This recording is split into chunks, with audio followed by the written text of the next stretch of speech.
Tuli ku musomo gwaffe Yesu Kristo mu Busiraamu.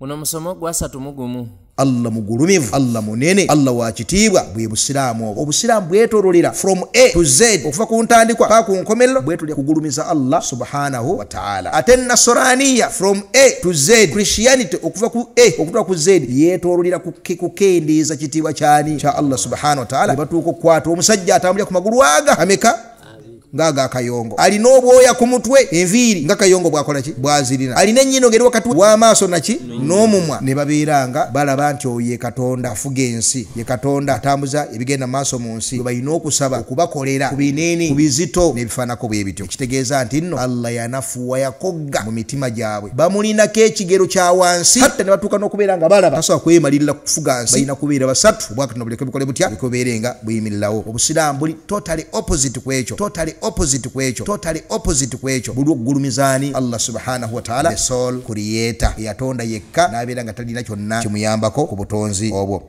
Innal hamdalillah nahmaduhu wa nasta'inuhu wa nastaghfiruh wa na'udhu billahi min shururi anfusina wa min sayyiati a'malina. Man yahdihillahu fala mudilla lahu wa man yudlil fala hadiya lahu. وأشهد أن لا إله إلا الله وحده لا شريك له وأشهد أن محمدا عبده ورسوله صلى الله عليه وعلى آله وصحبه أجمعين. تبزا واشتوى الله تبارك وتعالى omutonzi waffe omulungi atendebwa n'amatendo amajjuvu agatali mbukendeevu bonna. Tumusaba okusaasira n'emirembe ku mubaka waffe ow'ekitiibwa Muhammadi sallallahu alayhi wasallam al-mab'uuthu rahmatan lil alamin. Allah subhanahu wa ta'ala yamutuma nga kyakusaasira eri ebitonde byonna. Anti wawulidde te inna Allaha nadhara ila ahli al-ardi famaqatahum illa baqaya min bani Israil. Ow'ekitiibwa Allah subhanahu wa ta'ala yatunuulira abantu abali ku nsi bonna nga mungamisuna fi shirikiyati wal kufuriyati wad dalalat, bonna nga bajonjobadde obukafiri. Bano basinza Isa mutabani wa Maryam, bamusinza ng'omutonzi ne bamusinza ng'omwana w'omutonzi. Ate bali basinza Uzair, ate bano basinza masanamu, ate bano basinza muliro. Abalala babeeranga eyo nga basinza bingi ebisinzibwa ebitali Allah subhanahu wa ta'ala.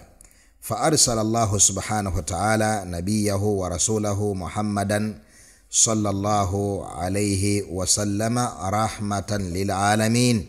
Allah subhanahu wa ta'ala natuma omubaka Muhammadi sallallahu alayhi wa sallama ekyakusaasira eri ebitonde byonna liyukhrijahum min adh-dhulumati ila an-nur, ajje abantu mu kizikiza abeerenga abazza eri ekitangaala ky'okutegeera omutonzi waabwe ow'ekitiibwa Allah subhanahu wa ta'ala. Qul huwa Allahu ahad. Bwe yatuuka n'atusomesa n'atugamba nti omulezi wammwe era omutonzi wammwe Allah subhanahu wa ta'ala ali omu. Allahu as-samad, era ow'ekitiibwa Allah subhanahu wa ta'ala oyo alina embeera zonna n'obwetaavu bwonna. Ow'ekitiibwa Allah subhanahu wa ta'ala gwaba yesigamira. Lam yalid, tazaalangako, talina mwana. Walam yulad, era talina nti Mariya omutuukirivu nyina wa Katonda otusabire ffe aboonoonyi kaakano mu kaseera ak'okufa kwaffe amin. Mirembe Mariya ajjudde enneema. Mu sappule gye bayita sappule rosary al-muhim. Lam yalid walam yulad. Uli ekigambo ekyo ekifuluma mu kamwa k'omuntu ng'akifulumya ku Katonda. Amanyiddwa bil fitra, mu bumbwa, nti Allah subhanahu wa ta'ala bw'abaayo ekigambo ekiri supreme, ekigambo supreme, abantu ebitonde byonna biba nakyo, naye entikko y'ekigambo supreme ye mutonzi. Mu buli byonna kijja kitya okuba nti nno Katonda ate alina ki? Alina maama. Mariya omutuukirivu nyina wa Katonda otusabire ffe aboonoonyi kaakano mu kaseera ak'okufa kwaffe amin. Nibitakomaawo wokka wabula naye Katonda n'afuna naki gwe tuba tugamba kitaffe naye n'afuna naki naye n'afunayo ate ne maama amuzaala. Laba tabaqaati dalal fawqa ba'd, laba leeya z'obubuze bwe zeeyongera ne zeebinika ku ki ne zeebinika ku ndala. Wallahu almustaan. Lam yalid walam yulad walam yakun lahu kufuwan ahad. Era talina kintu kyonna kimugeraageranyizibwako, talina kintu kyonna kimufaanana, talina kintu kyonna kiri mu levo ye. Ekigambo kino kufuwan olw'okuba eno yissuula seeka. Abasiraamu gye basiiba basoma seeka Mbaziira yagamba nga nti olina essuulayo onyiga n'okunyiga ng'olidde omulala ng'agisoma. Ssuula yange kula wallahu ahad. Ekigambo kyo tukisoma walam yakun lahu kufuwan ahad. Kitegeeza ki? Al-kufu kye kintu ekyenkanankana n'ekiki n'ekirala. Amasala ga fiqhi mugamanyi. Babuuza nti hal yushtaratu al-kafaa fi nikahi, hal yushtaratu al-kafaa fi nikahi. Abange nikah okubeera nga ntuufu waliwo akakwakulizo k'okubeera nti nno omusajja n'omukyala bateekeddwa okuba nga bonna bali mu levo y'emu. Mathalan luli olulangira nze omukopi mu Nabuddu singa ngenda n'enduwasaamu nika etuuka. Kiki njagadde wano? Al-kafaa. Kigambo kafaa mukitegedde amakulu ndi mu levo yaabwe. Laba ekigambo kirina Allah kyakozesa wano walam yakun lahu kufuwan ahad. Ow'ekitiibwa Allah subhanahu wa ta'ala talina kyonna kiri mu levo ye, talina kyonna kimugeraageranyizibwako, yaani agirawo ddala ko iko ko etano. Kitegereka singa wabeera waliwo ko iko bwe benkanankana, waliwo ko etano, waliwo bonna nga benkanankana mu bitiibwa, benkanankana mu kubeera nti nno bonna tebaggwaawo, kiba kitegeeza nti nno Allah subhanahu wa ta'ala alina kufuun.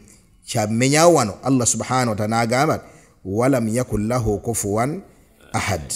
Era ow'ekitiibwa Allah subhanahu wa ta'ala mu kutuma omubaka Muhammadi sallallahu alaihi wasallama ayagala okugoba abantu mu dalalat ez'ebika ebyenjawulo, obubuze obw'ebika ebyaki ebyenjawulo. Tugambye ekimu ku byo kwe kubeera ng'amenyawo ensonga y'okubeera nti ow'ekitiibwa Allah subhanahu wa ta'ala ittakhadha walada, alina ki? Alina omwana. Era ndowooza ab'ebitiibwa ba mashayikhi hafidhakumullah munzikirize tukoone ku zi aya ezikubyeko mu Qur'an ng'ow'ekitiibwa Allah subhanahu wa ta'ala yu'alij hadhihi ad-dalala. Ow'ekitiibwa Allah subhanahu wa ta'ala nga ajjanjaba ensi okugijjamu ekimbe kyokugamba nti ow'ekitiibwa Allah subhanahu wa ta'ala alina ki? Alina omwana. Yagamba ow'ekitiibwa Allah alhamdulillahi alladhi anzala ala abdihi alkitaba walam yaj'al lahu iwaja. Amatenda amalungi era amajjuvu agatali mbukendeevu bonna ga Allah subhanahu wa ta'ala. Alladhi oyo anzala ala abdihi alkitaba eyassa ku muddu we ekiki ekitabo walam yaj'al lahu iwaja n'atakiteekamu bukendeevu bwonna ne kitabaamu nsobi yonna. Qayyiman kitabo kiri mu mbeera ejjudde obujjuvu obw'ekika ekyawaggulu. Liyunzira ba'san shadidan min ladun, abeere ng'atiisa omubaka Muhammadi sallallahu alayhi wasallam obusungu obw'amaanyi obujja okutuuka ku bantu, omutawaana omunene ogujja okutuuka ku bantu nga guva eryani? Eri ow'ekitiibwa Allah subhanahu wa ta'ala. Qayyiman liyunzira ba'san shadidan min ladun wa yubashshira almu'minina alladhina ya'maluna salihat anna lahum ajran hasana.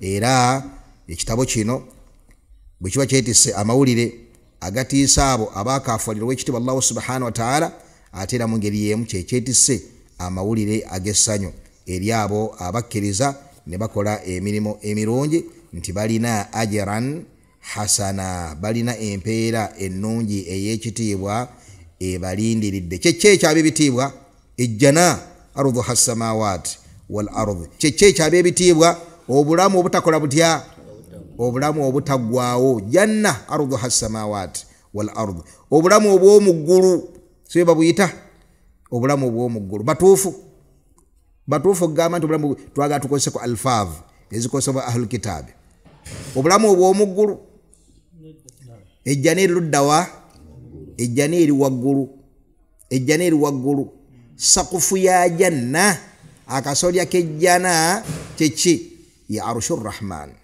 ye namulondo y'owekitiibwa Allah subhanahu wa ta'ala mungoberera so si nti abantu bwe baba bavudde muno mu nsi obuwanguzi bagenda okutuukako kugenda kuwangaalira awo mugule wangaalira zimalayika ekyo kirala naye ejjana eriruddawa eri waggulu era saqful janna akasolya kaki akasolya k'ejjana ya arshu arrahman ye arushi y'owekitiibwa Allah subhanahu wa ta'ala n'olwekyo kituufu omuntu akolera obulamu ategeeza obweyo waggulu na ejjana eri fi illiyin eriruddawa eri waggulu ate omuliro guli fi sijjin biwonko ebiri eyo wansi kalla inna kitaba alfujjari la fi sijjin nabbi yagamba tahta al ardi assufla wansi wensi eyawa eyeyo wansi biwonko darakat kuserengeta kukawansi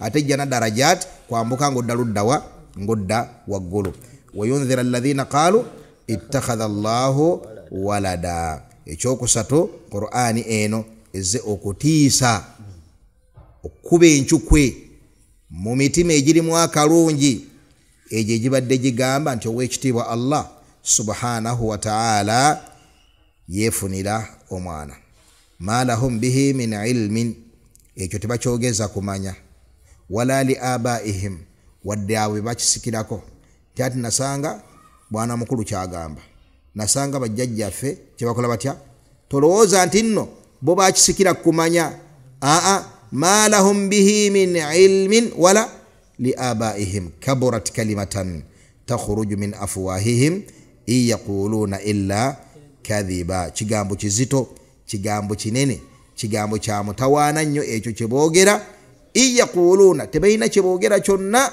illa kadhiba tekirimu wadde ettondo ly'amazima wabula obulimba obulimba obwereere mu aya endala n'agamba owekitiibwa Allah subhanahu wa ta'ala nti waqaalu ittakhadha arrahmanu walada bagamba nti nno omusaasize nnyo Allah subhanahu wa ta'ala alina omwana laqad ji'tum shay'an idda kigambo kyemuleese ky'amaanyi eryo ejjano limukubyewo nga lya kitalo kigambo kyemwogedde nga kibi nnyo laqad ji'tum shay'an idda takadu samawatu yatafattarna minhu watanshaqu al-ard watakhiru al-jibalu hadda an da'aw lirrahmani walada takadu samawatu yatafattarna minhu egulijjulo kola litya okuyulika watanshaqu al-ard enseberenga yeyasayasamu watakhiru al-jibalu hadda ensozi ziberenga zibetenteka lwaki an da'aw lirrahmani walada oloka wangamula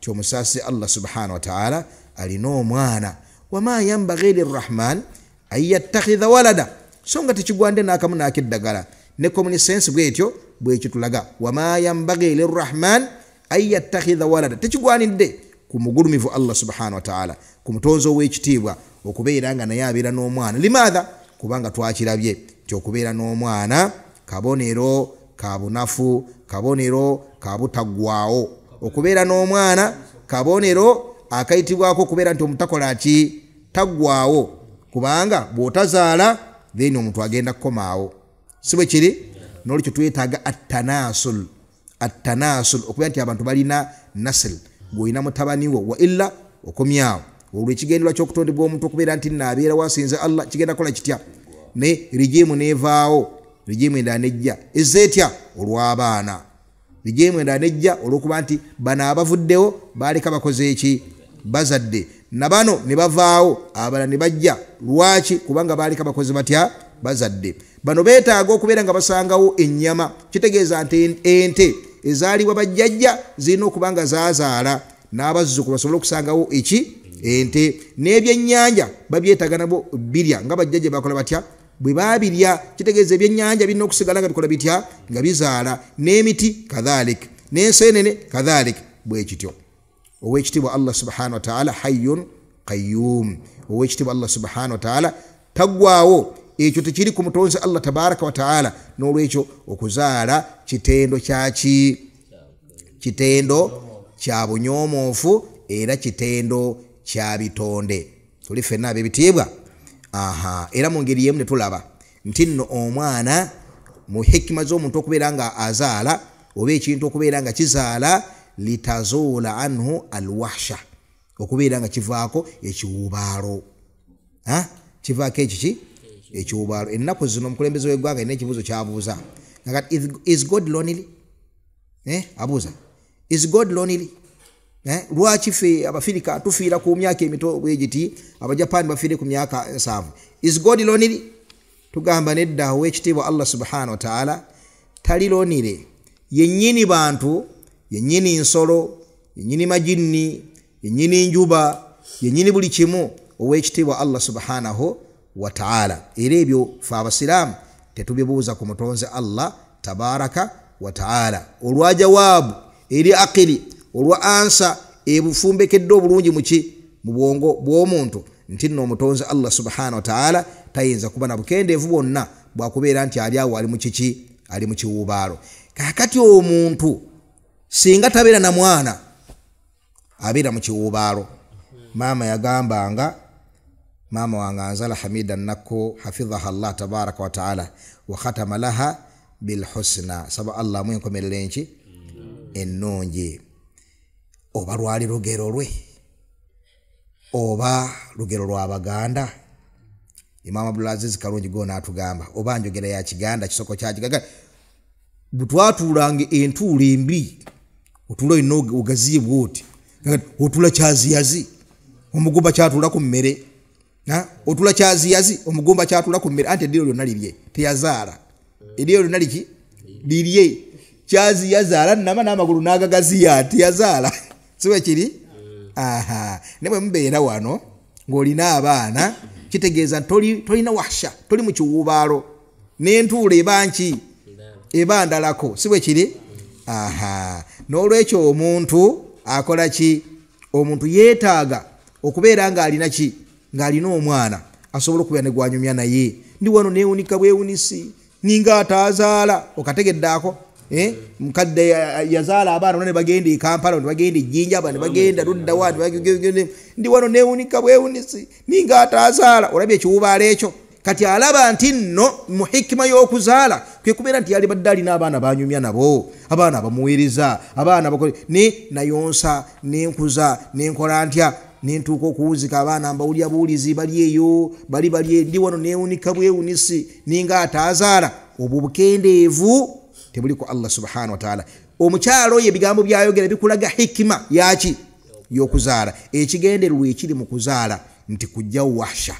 Omuntu aleke kubeera awo ng'awuubadde ali yekka, asobole okubeera naki? Ekyokusatu, obuweereza. Obuki? Obuweereza.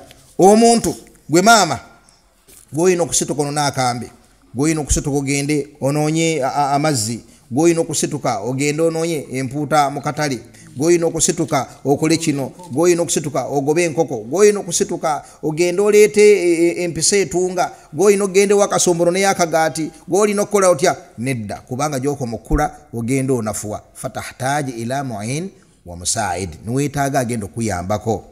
Inni wahana al-'azmu minni washta'ala ar-ra'su shayba. Mujjukira amagumba gatandise okola gatya? Gatandise okunafuwa, omutwe gutandise okweruka. Fahabli min ladunka waliya. N'olwekyo eyo ensonga ekola etya? Lwaki omuntu alina ki? Allah kyagati wama yambaghi lirrahmani an yattakhidha walada. Nammwe mba mutunulidde ensonga ezo ezeetula omuntu okubeera nti alina omwana, mulabanga tekigwande n'akatono okubeera nga ow'ekitiibwa Allah subhanahu wa ta'ala alina ki? In kullu man fi samawati wal ard illa ati rrahmani abeda. Abange mukimanye byonna ebiri mu ggulu n'ebiri mu nsi bigenda kujja eri Allah subhanahu wa ta'ala nga biddu. Teri kigenda kujja eri Allah nga kyana. Teriyo kigenda kujja eri Allah nga kyana. Byonna bigenda kudda eri Allah nga biddu. Isa mutabani wa Maryam Yesu Kristo ati Rahman abida agenda kuddira Allah nga muddo Mungu bila bulungi Nabi Muhammad sallallahu alaihi wasallam ati Rahman abida agenda kuddira Allah nga muddo Nabi Ibrahim al-Khalil ati Rahman abida agenda kuddira Allah nga muddo Nabi Adam alayhi salatu wassalam ati Rahman abida agenda kuddira Allah nga muddo George Bush ati Rahman abida agenda kuddira Allah nga muddo kabaka we Saudi ati Rahman abida agenda kuddira Allah nga amajinni ibulisu byonna bigenda kuddira Allah subhanahu wa ta'ala nga biddu in kullu man fi samawati wal ard illa ati Rahman abida ila mungeri yemu nagambo ki wallahu subhanahu wa ta'ala law kana fihima alihatun illa Allah la fasadata singa waggulu eyo wali ebisinzibwa ebitali Allah subhanahu wa ta'ala ino aya tugirabye mbife ebyenjawulo olw'obukulu bwayo okugitekako ebiki teriyo aya efannada dalal ya trinity okusinga aya eno teriyo aya eyenjebula neraga obubuze n'obukyamu bwa trinity okusinga aya eno law kana fihima alihatun illa Allah la fasadata singa obufuzi bw'ebitonde bulina abatonzi ab'enjawulo emitawana gyali badde mingi mu aya endala wala ala ba'dhum ala ba'd bali badde abatonzi abo balwanagana basika omuguwa enteekateeka yali badde efuluma mu indibat gyogirabako mu butebenkevu bwekola etya bweriko naye okubeera nga ow'ekitiibwa Allah subhanahu wa ta'ala ye mufuzi yekka kwe kubeera nga ebintu biraba nga biri mu ebintu nga biri mu nteeko agamba ekitiibwa Allah subhanahu wa ta'ala wa qul alhamdulillah alladhi lam yattakhidh walada wa lam yakul lahu sharikun fil mulk wa lam yakul lahu waliyyun min adh-dhulli wa kabbirhu takbira ow'ekitiibwa Allah tugamba aya eno naye ogiwulire ewozika surati al-Isra siwe kiri Allah gati wa qul alhamdulillah gamba gwe omukkiriza gamba gwe omwana Adamu gamba nti amatendo gonna amalungi era amajjuvu ga Allah subhanahu wa ta'ala alladhi lam yattakhidh walada oyo Allah gwogulumiza yoyo Allah atalina mwana kitegeeza gwogulumiza bw'abanga yazaala manya nti si yoyo Allah omutuufu si yoyo Allah yakutonda si yoyo Allah atambuza enjuba siyo Allah subhanahu wa ta'ala avunaanyizibwa kukyusa embeera yudabbiru al-amra yufassilu al-ayat la'allakum biliqa'i rabbikum tuqinun siye Allah subhanahu wa ta'ala bw'oba otendereza Allah omujjuvu wa qul alhamdulillah gamba nti amatendo gonna amalungi era amajjuvu fi dhati wa fi al-af'al amatendo gonna amalungi era amajjuvu ga Allah subhanahu wa ta'ala aliwa alladhi oyo lam yattakhidh walada atabangako na mwana tulifenna walam yakul lahu sharikun fil mulk era atalina munne bwe bafuga bonna talina patana we mu bufuzi bwe banne muuli tawhidi muuli dini y'obusiramu muuli emphasis jateeka ku nsonga eno laba Allah bwe yaala je ensonga eno mu bifo ebyenjawulo mu Qur'an wano nawali wona kulungamya abagamba nti Allah subhanahu wa ta'ala ayina omwana abagamba nti Allah ayina bafuga nabo abagamba nti Allah ayina bakatonda aballa bakola obwakatonda nam walam yakul lahu sharikun fil mulk walam yakul lahu waliyyu min adh-dhulli kubanga kasogama nti nno Allah subhanahu wa ta'ala alina omwana kitegeeza nti ayina wali min adh-dhull alinayo gwe yeefunira okumujja mu bunyomoofu nga bwe twalabye omuzadde ku mwana we mu bujjufu omuzadde ono yeetaaga waliyu min adh-dhull yeetaaga omwana agenda okujja mujje mu bunyomoofu bwe tolaba nti nno oba muyabayaba ku kyalo nga tolina baana naye Haji Sowedi waba atambula nomanya nti Sakka oli omukinjaaje mutabani we nomanya nti Medi oli omusalamala mutabani we oba ogira goti ogenda okulaba nga Sowedi atadde gundi ebbomba ku mugongo agenda okufukirira ennyanya mutabani wani mutabani wa Sabbani ongobera bulungi oba okyagize goti ogenda okulaba nga Sula naye avudde engulu eno mu taxi mutabani wani wa Sabbani oyo talina dhul lwaki yakola ki yazaala walam yakul lahu waliyyu min adh-dhulm. Ye Allah subhanahu yetaaga kufunayo bikonge bigenda mujja mbunyomufu. Nolwekyo yo Allah wakabbirhu takbira. Yitiriza okubeera nga omutendeza Allahu akbar. Allah mugulumivu, Allah munene, Allah wa kitiibwa. Bwe busiraamu obwo. Obusiraamu bwetololera from A to Z okuva ku ntandikwa paka ku nkomerero bwetolya kugulumiza Allah subhanahu wa ta'ala. Ate nasraniya from A to Z, Christianity okuva ku A okutuuka ku Z yetololera kukendeeza kitiibwa kyani kya Allah subhanahu wa ta'ala. Ne batuuka okukwata omusajja atambulira ku magulu aga ameka ngaaga akayongo, alina obwoya ku mutwe, enviiri nga kayongo bwakola ki bwazirina, alina ennyino ngeri wakati w'amaaso naki n'omumwa. Ne babeeranga balaba nti oyo ye Katonda afuga ensi, ye Katonda atambuza ebigenda maaso mu nsi, gwe balina okusaba okubakolera ku binene ku bizito n'ebifaanako bwe bityo. Nekitegeeza nti nno Allah yanafuwa yakogga mu mitima gyabwe, bamulinako ekigero kya wansi, hatta ne batuuka n'okubeera nga balaba tasobola kwemalirira kufuga nsi, balina kubeera basatu. Obwakatonda buleke bukole butya, buleke bubeere nga buyimirirawo. Obusiraamu buli totally opposite ku ekyo, buli okugulumizaani Allah subhanahu wa ta'ala, the sole creator, eyatonda yekka n'abeera nga talina kyonna kimuyambako ku butonzi obwo. Era agenda mu maaso ow'ekitiibwa Allah subhanahu agamba nti waqaalu ittakhadha Allahu walada, bagamba nti ow'ekitiibwa Allah subhanahu wa ta'ala alina omwana, n'agamba nti bal lahu ma fi samawati wal ard. Ow'ekitiibwa Allah subhanahu wa ta'ala yennyini byonna byonna ebiri mu ggulu naki n'ensi, kullu lahu qanitun.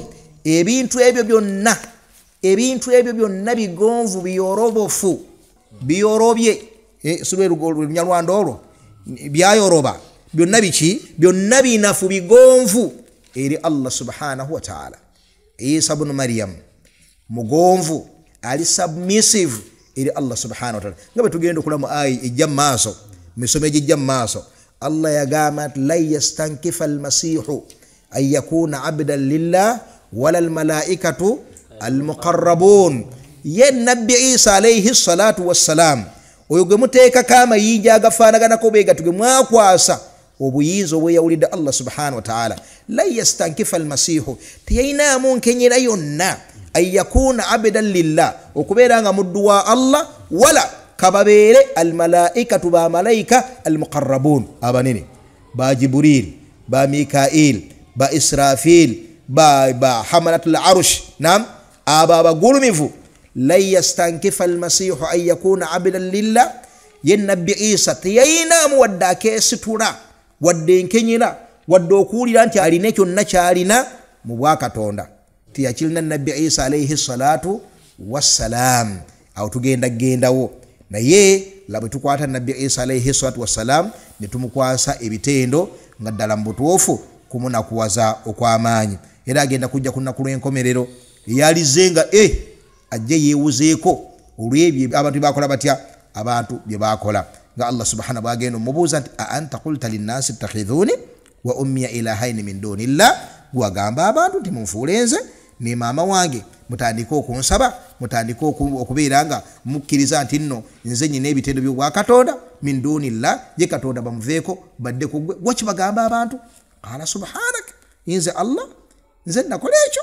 In kuntu qultuhu, nembeera nga nakyogera, faqad alimta, ayi Allah tewali kikwekwese, biwabimanya bulungi nnyo. Ta'lam ma fi nafsi, ebindi mu mutima obimanyi bulungi, wala alam ma fi nafsik, ate ebiri mu ggwe ow'ekitiibwa Allah subhanahu wa ta'ala sibikola ntya, sibimanyi.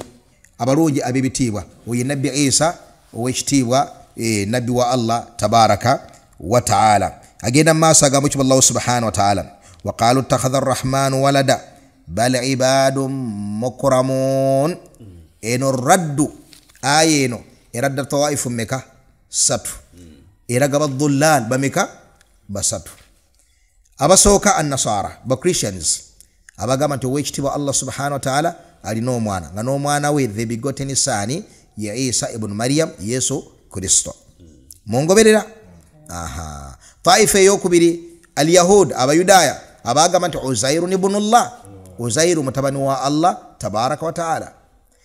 taifa eyokusatu almushrikun abashiriku banna makka abagamba nti almalaikatu bamalayika banatullah bamalayika bawala bani ba Allah tabaraka wa taala abonno balina rududu mpitirivu nnyo Allah subhanahu nga abanukula abashiriku abaga nti bamalayika bawala ba Allah subhanahu wa taala nagamba nti amittakhadha mimma yakhluqu banat wa asfaakum bilbanin mwe mulina obwongo mutegeera bubuyabuya bwa kikaaki obwo okubeera nga ye Allah bwasazeewo okwerondera ab'okuzaala alonze bawala aga malaikatu banatullah bamalayika bakyala ate bawala bani ba Allah subhanahu mu ayira babuza ashahidu khalqahum mwaba kubaka eriiso nga Allah mwaliwo nga Allah abatonde mulanti atonze bawala wegati bamalayika bawala ekyokubiri mukyawa abaana baki abawala era mwagala baki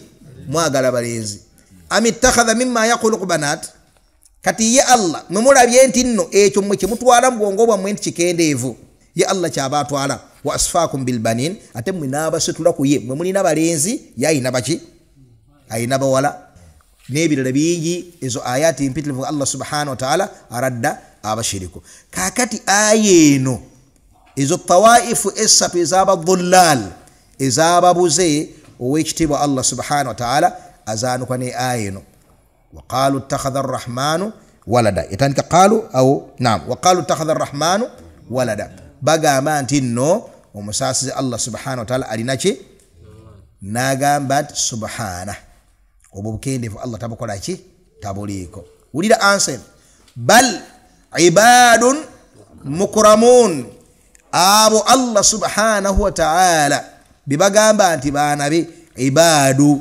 أبجيكو ألوهية baddu abajjeko kubeera nti baki balina amanyi gonna gobwa Katonda wabula bali kaweefwe wa kusinza mutonzi ibad yani bakola ibada yani mausufuna bil ubudiyya owekitibwa Allah subhanahu wa ta'ala abatana n'ekintu ky'okubeera nti no baddu abamusinza obusinza wabula mukramun Allah yawasitula baddu Allah byakola ki byasitula nabbi Isa muddu wa Allah muntu nga abantu abalala mutonde mu bitonde bya Allah subhanahu wa ta'ala ekyokubiri mukramun kitonde Allah kyewe kitibwa nakisitula nga bwe yasula nabbi Ibrahim alayhi salatu wassalam nga bwe yasula nabbi Nuh alayhi salatu wassalam nga bwe yasula nabbi Musa alayhi salatu wassalam nga bwe yasula nabbi abaki bal ibadun mukramun baddu abaki baddu abebitibwa eyo ansa ebuna bonna Uzairu kana abdan mukarrama inda Allah subhanahu wa ta'ala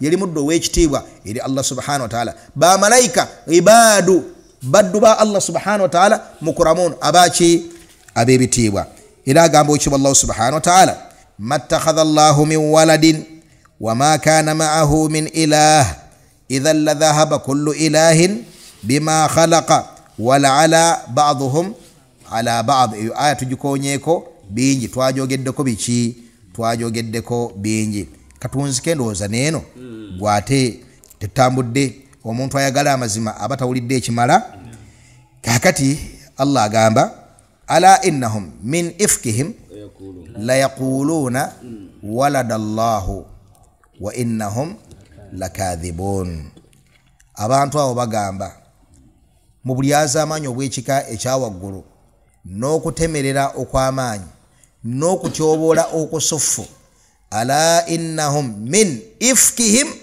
la yaquluna bagamba walada Allahu kyowekitibwa Allah subhanahu wa ta'ala yazala wa innahum lakadhibun songa mazima ddala wulira enjogera Allah yayogera wano ne balaga y'olulimi olwarabu wa inna yoki tawkid lakadhibun eno lamu nayo yaki ya tawkid wa innahum lakadhibun mazima ddala balimba abolulango astafa albanat ala albanin ma lakum kayfa tahkumun wekitibwa Allah subhanahu wa ta'ala yasitula abawala kubalenzi ma lakum kayfa tahkumun kiki twagaddemu wano ala innahum min ifkihim la yaquluna walada Allahu wa innahum lakadhibun mukutemelera kwawe bagamba nti owekitibwa Allah subhanahu wa ta'ala yazala wa innahum lakadhibun buli wawulira ekigambo ekyo nti Allah yazaala